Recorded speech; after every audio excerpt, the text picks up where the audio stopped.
Good morning. This is Hannah with Montessori Microphone, part of Montessori Makers Group platform.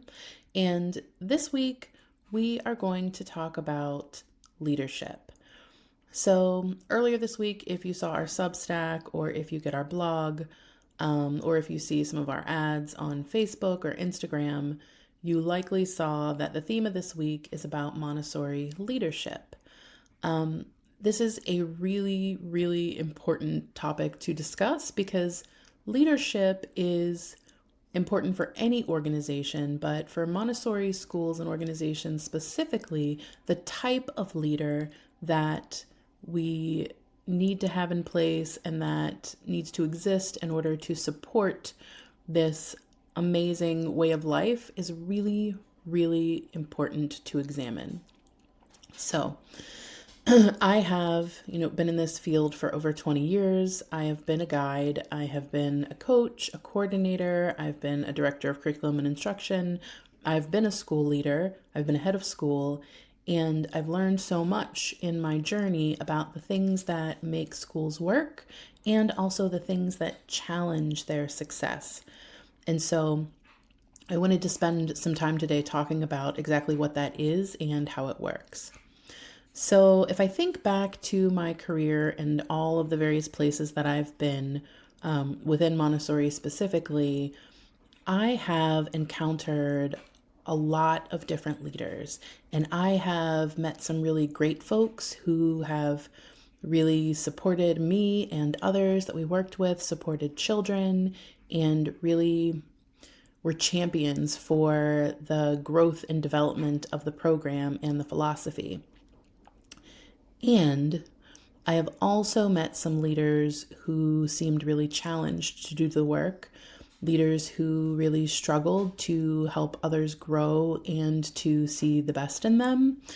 So I think that it's really important that we focus on just who that leader is that might be stepping up to lead our organization. Now, what exactly does that mean? Like, what is a leader? Who are they? What makes a Montessori leader so special? I think first I want to talk a little bit about the types of leading that didn't work, right? Sometimes people seem to think that because most Montessori schools are nonprofit schools or they're public schools, a nonprofit leader can step in and do the work. And in some cases, that is very much true. They can. And I really think that there is a unique set of skills necessary to make a Montessori leader thrive. And some of the challenges that you can find when people don't have the appropriate skills are issues around misalignment. You can have issues with lack of satisfaction amongst employees. You can have people not feeling much like a community. You can actually lose your Montessori spark if you don't have the right leader in place. I've seen it happen. I've seen spaces where people have come in and they've really challenged the culture of the organization, that they've really challenged the way that things work. Not that that's always a bad thing. Sometimes it's completely necessary, but not having the right outlook on carrying the philosophy beyond the classroom and into all the things that we do can really hinder the growth and development of a Montessori space. So when I was really young, I was a new guide. I just finished training and I got my first job. And in that space, I was really excited to do the work. I felt like I really knew all of my lessons. I knew the philosophy. I was excited to work with children. But as a new young guide, I really didn't know a lot of the things that I needed to be successful. And at this time, I was working in a public Montessori school. And I think public Montessori schools are great. They provide access to a lot of children and families who might not otherwise have access. And within that space, the leader that I had was a bit of a visionary. They were a Montessorian themselves. And this is just personal experience. I didn't have the type of support that I needed to be successful as a new guide. So, there were things about like IEPs.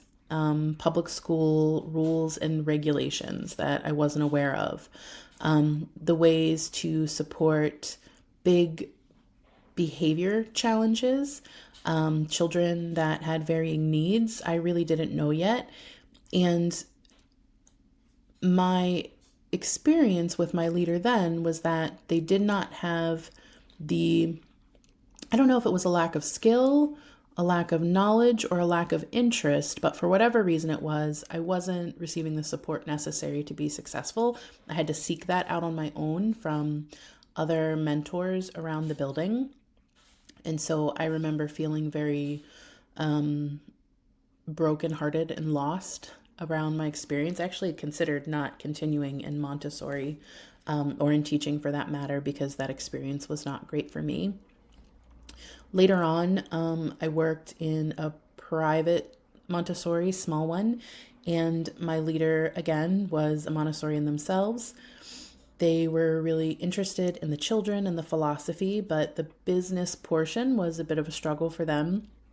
They really weren't sure how to do the fundraising part or the family communication part. They were very much interested in their own needs and ideals around what they wanted their space to be, kind of neglecting the fact that it was a community and there were lots of families and employees and children involved in wanting to make this work together. So that was a challenge. I worked in a couple other spaces where, again, like confronted with leaders who had kind of risen through the ranks of being a teacher themselves and then kind of moving into that space. And like a lot of people do this. But somewhere along the way, they also were not afforded the opportunity to gain the skills necessary to see it from 30,000 feet. They were still functioning very much at like 5,000 feet, very much in the weeds, in the micromanagement of people, and not really allowing the community or themselves, for that matter, to thrive. Now, I have also worked with some really, really great leaders. I remember one space in particular where someone stepped in to be a leader for a short period of time once our original leader had left. And this person actually wasn't a Montessorian, but what they were was someone who believed in the philosophy. They believed in autonomy. They believed in growing others, and they didn't want to be entirely center stage themselves. A lot of their work was around championing others. A lot of their work was around supporting people's growth and creating seats at the table to create a real community experience. I remember this individual, with me in particular, I was somewhat new to administration at the time. And this person taught me how to advocate for myself. Like it came time to talk about salaries and what our rate would be for the coming year. And this person said very clear to me, like, you are in an administrative role. You have this education behind you, all this experience. You should be making at least six figures. And I remember feeling really kind of shy, trepidatious about asking for it. And they said, absolutely not. Like, your job is to advocate for yourself. And they really talked me through how to do that with them, saying things like, you should be asking for six figures. You should be sharing with me the reasons why this is an appropriate amount for you to ask. You can certainly share like the skills and qualities that you think you have that meet that need, but you're not going to get things that you're not asking for. And so this is the way that you need to advocate for yourself, both for here and for your future, because starting this now means that it will be a platform for you as you move forward in your career and move along the trajectory. So this person really showed me how to negotiate for salaries and gave me some tips and tricks, which was really great. This person also really trusted me to do my job that I was hired for. My job at the time was to oversee curriculum and instruction and, all of the Montessori ins and outs, the assessments, oversee coaching. And this person trusted that I knew what I was hired to do. And they focused on outward focusing things, which was their job as a leader or executive director.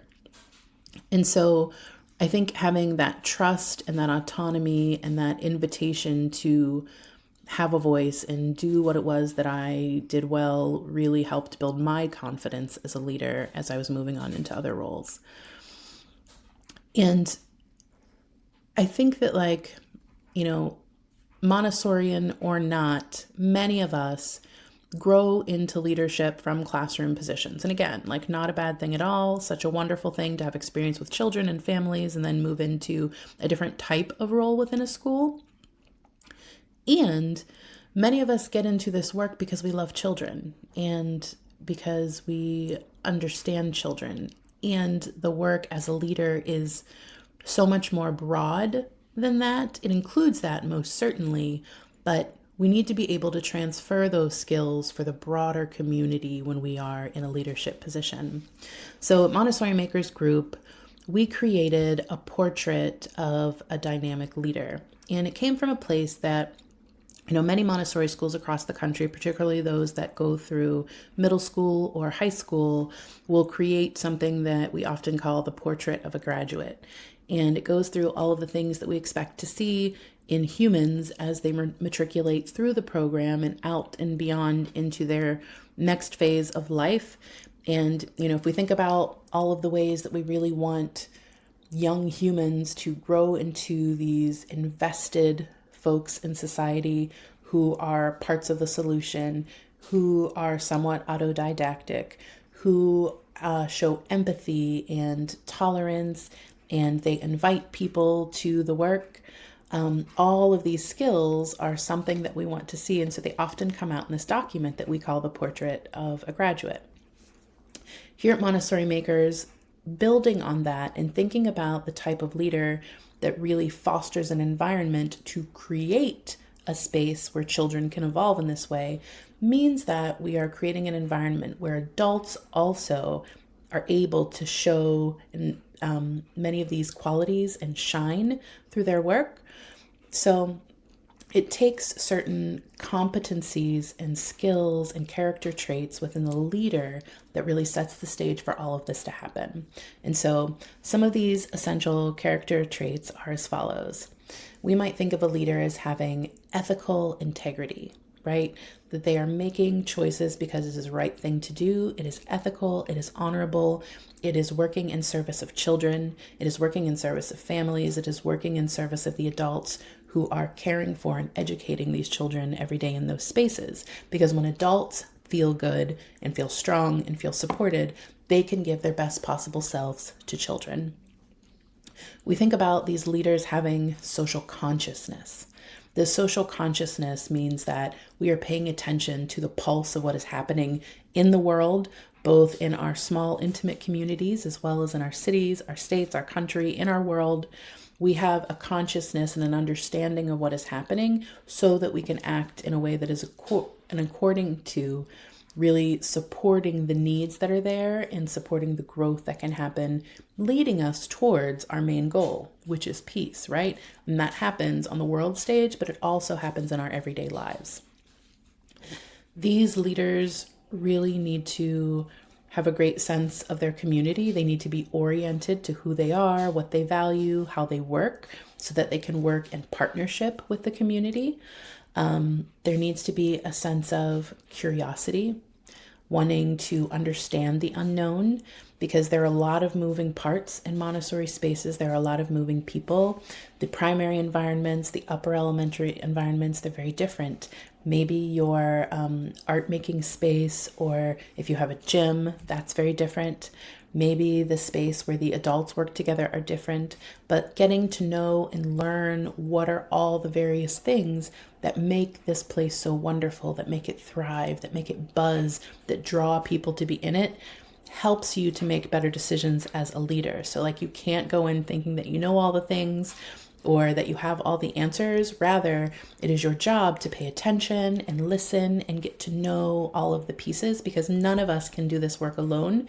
We do this in community. We do it with community. So staying curious is key. There has to be a a fair amount of self-discipline. You need to be able to manage and balance your experience and existence within the school to make sure that you are giving enough time to the adults that are working with you, giving time to the children because they also have a voice, giving time to families, giving time to some of the big endeavors that you have in a school. Maybe it's fundraising, maybe it is greater community engagement, but also it is, taking time to have tea with the 5-year-old who has just learned how to welcome visitors and you've come to observe. All of these things are important. So being able to discipline yourself to be able to give time to what you need and focus on the various aspects of this work is very important. This leader needs to have confidence. They need to feel capable, but capable and confident does not mean that you have all the answers and you know all the things. It means that you recognize where you can look for answers. If you don't have the answers, who are the people within your circle? Who are the people within the environment who do have answers and who can be thought partners with you in order to get to the end that you're trying to get to? Needs to be a fair amount of independence. Need to be able to sometimes make decisions without the support of others. Sometimes you need to go it alone and walk into situations that can feel scary. So that being independent and feeling brave is an important part of this work.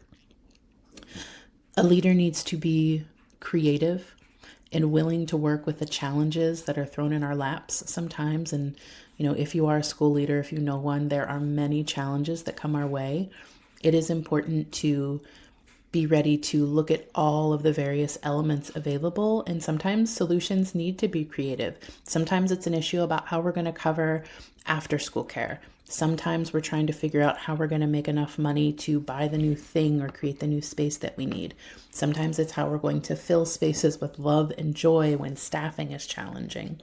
Being creative really is important in making sure that we are uncovering all the ways that we can work in service of children, families, and community. A leader needs to be pretty self-motivated. They need to want to do this work because it is good work, because it changes and supports the lives of children and it helps them to flourish on this path. And all of the things that we do together in tandem are with the same goal. So they need to be ready to put in the work and the time to do said things. There needs to be a strong interest in collaboration. Again, nobody does this work alone. Just as a classroom is a community, so is the case with the school. The school is a community and communities work through collaboration. And so,